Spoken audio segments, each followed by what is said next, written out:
नमस्कार, आप देख रहे हैं आवाज़ आपका और आपके साथ है एमएस परदेसी। जी हाँ, कहीं दूर नहीं है, हम बनमनखी अनुमंडल के ये अस्पताल में हैं जहां बोला जाता है कि यूनिसेफ द्वारा डिस्ट्रिक्ट का दूसरा ऐसा अस्पताल होगा जहां सारा ट्रीटमेंट होगा। लेकिन देखा ये गया कि यहां जब बाहर में पियाव नहीं है तो ट्रीटमेंट कहां से होगा। जब सीएस साहब पूछे हम लोग कि यहाँ पर पियाव नहीं है तो बोला अब हो जाएगा। यहाँ की गंदगी रख रखाव पे भी बात हुई। यहाँ पे मोटर जो साइकिल एम्बुलेंस है उस पे भी बात हुई, उस पे भी खड़ा नहीं उतरा गया। यहाँ पर सारी समस्याओं का समाधान देखने को कुछ मिलता नहीं है, सिर्फ खाना पूर्ति किया जाता है। हाई सैनवा करके सुनिए सुशासन बाबू, हाई बनमनखी में जो अस्पताल है इसके ऊपर विशेष ध्यान दिया जाए। बनमनखी अस्पताल से एमएस परदेसी।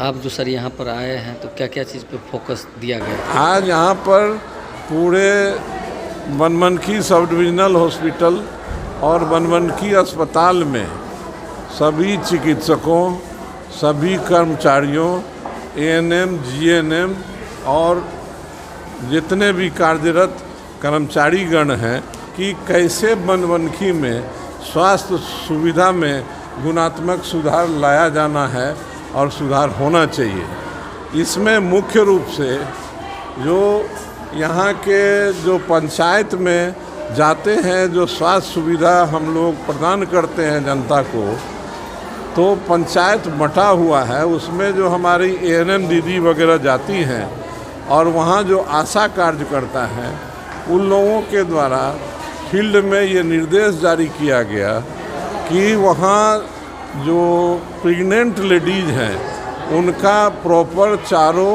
एंटीनेटल चेकअप यानी प्रसव के द्वारा हर एक 3 महीना पर जो चेक होता है ये होना गारंटी किया जाए।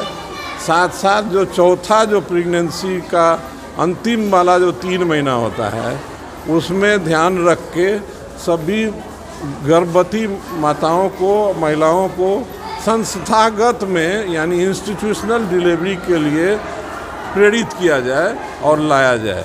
इससे मातृ शिशु मृत्यु दर में कमी आएगी। और ये होता क्या है कि कुछ का होम डिलीवरी हो जाता है और कुछ जो है सो यहाँ आती है, कुछ नर्सिंग होम में बाहर चली जाती है। तो सरकार का ये और एएनएम और आशा के थ्रू है कि इन लोगों का इंस्टीट्यूशन में डिलीवरी ही होना चाहिए।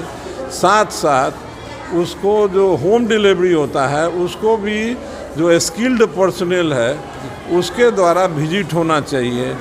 बच्चे जो पैदा लेते हैं उसका जो इम्यूनाइजेशन शेड्यूल है ये पूरा होना चाहिए। और साथ साथ जो इम्यूनाइजेशन का जो शेड्यूल सप्ताह में 2 दिन है ये सब सेंटर पर ही होना चाहिए। वहाँ सिस्टर उस जगह जाके भवन को खोल के वहीं कराएंगे तो लोगों को भी उपचार मिलेगा और साथ साथ जो है सो इम्यूनाइजेशन भी पूरा होगा। और तीसरा ये है कि हमारे पास यहाँ पर गायनेकोलॉजिस्ट भी है, साथ साथ सर्जन भी हैं, तो और एनेस्थीसिया के ट्रेंड डॉक्टर भी हैं। लेकिन यहाँ पर ऑपरेशन यानी सिजेरियन सेक्शन जो कि कॉम्प्लिकेटेड प्रेगनेंसी में करना पड़ता है, जैसे कि प्री एक्लेम्पसिया हुआ या जिसका पहले सिजेरियन हुआ या जिसका उल्टा बच्चा है या जिसको रिस्क है प्रेगनेंसी में, उस तरह का यहाँ पर सिजेरियन के लिए हमने कहा कि हमको मिनिमम महीना में 30 कम से कम सिजेरियन करके यहाँ पर रिपोर्ट होना चाहिए। और इसके लिए सभी एएनएम को और आशा कार्यकर्ता को एक बांध दिया गया है कि वो कम से कम अपने क्षेत्र से एक जरूर करावे, जिससे कि महीना में 30 से ज़्यादा सिजेरियन सेक्शन हो। और गरीब गुरबा जनता जो कि पूर्णिया या बड़े इंस्टीट्यूशन या नर्सिंग होम में ऑपरेशन नहीं करा सकता, ये अगर सुविधा यहाँ से शुरू हो जाती है तो अपने आप में एक बहुत बड़ी बात होगी। और साथ साथ नीति आयोग और सरकार के द्वारा आपको दिखाई दे रहा है कि पहले में और अभी में कितना सुधार हो रहा है। जब वहाँ से फंड किया जा रहा है, पैसा दिया जा रहा है, तो यहाँ से आउटपुट भी दिखना चाहिए। यानी कि हमारे पास अगर 22 चिकित्सक हैं, जिसमें स्पेशलिस्ट चिकित्सक भी हैं, तो स्पेशलिस्ट चिकित्सक को हम लोगों ने और सभी को निर्देश दिया है कि कम से कम वहाँ जो प्रतिदिन रिपोर्टिंग होता है कि क्या क्या बीमारी देखा गया, तो डायग्नोसिस भी प्रॉपरली लिखें। और जो आवश्यक जांच है उस संबंध में भी हमने लैब टेक्नीशियन को निर्देश जारी किया कि वो लैब टेक्नीशियन जो आवश्यक जांच जरूरी है जिसको उसको भी करें। और यहाँ पर जो केमिकल की कमी थी ये उजागर हुआ था पिछले आने में, तो उसको भी BMSICL से प्राप्त करके कवर अप कर लिया गया है।